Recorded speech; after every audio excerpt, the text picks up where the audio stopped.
ingat cerita kamu nama juga barusan merumpok di Bernun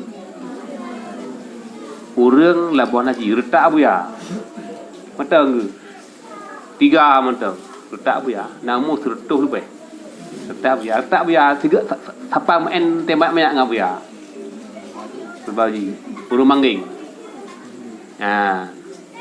Pek duduk bersahabat Walid Hamid di Bernun Bang Rumah Orang. Tak kan nahi umur 100 lebih. Lahir kan kerundah 17 lahir. Mata yang main tu kono kan 3 mata.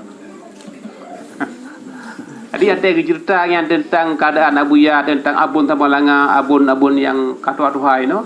Tentang lagi cerita dengan apa kau? Ada uhi kan ya, tentang kereta kan ya. Lagi buka cerita dengan apa kau? Bahaya draw alami kan. Cerita lagi yang abun sama dengan Abu Nadid, almarhum dan lain. Tiap saya kumkoh hujak kanan bagainya dia tu dia kumkoh cumulho ya. Kalih lo nya sukat padi. Tu sukat padi. Gade yang mulai guncang keburnya nyocok kebreh.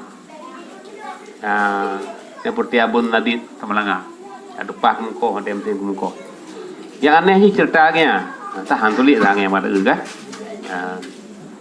Jadi lihat ke sukat, gewa ke urang yang ke tuku-tuku bunuh tuku daya.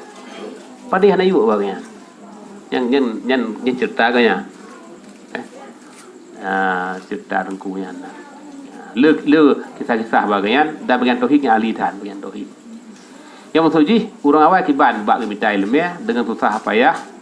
Keadaan hana mendukung tagai ya, tapi karena kesungguhan cuma tagayan perkara berhasil. Kamu jak ba perkara Abu Walid Bakongan.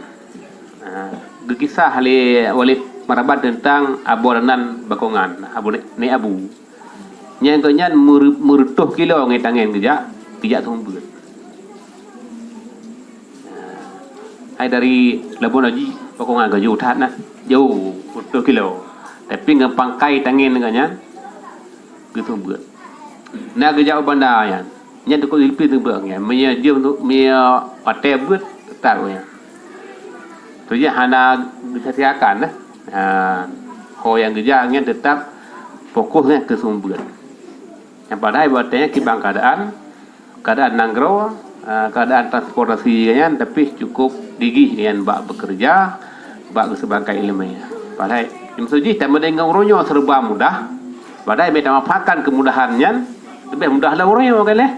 Ya jalan ke kenderaan lampu nak lupa lengkap lupa. Jadi tak manfaatkan kemudahannya untuk tamita ilmunya. Lebih mudah berhasil orangnya daripada zaman yang serba kekurangan. Kita haiblah orang awai. Mana kitab? Gunja pada ini kitab. Tinggal tulis orang awal tulis. Yang manajer ala di Masjid Tiro, lam kamanya. Ini hanya lam kama, lam kantu baule mukulamin, lam mari. Yang nak kitab mahali, tulis hanya rawa. Tu kitab hanya rawa nak. Tapi hanya boleh ka rapuh dah ka. Tu tulis hanya rawa nak. Ini bukan tulis hanya rawa orang, ya? Karena mesti kita kitab. Aib lau kita. So aib lau kita. Dia ke tulis dulu. Dia payah dah. Tapi karena cumut dah berhasil urungnya. Jadi tanya dalam tim langian lebih hayalau daripada rawai karena kemudahan ini kan. Selanjutnya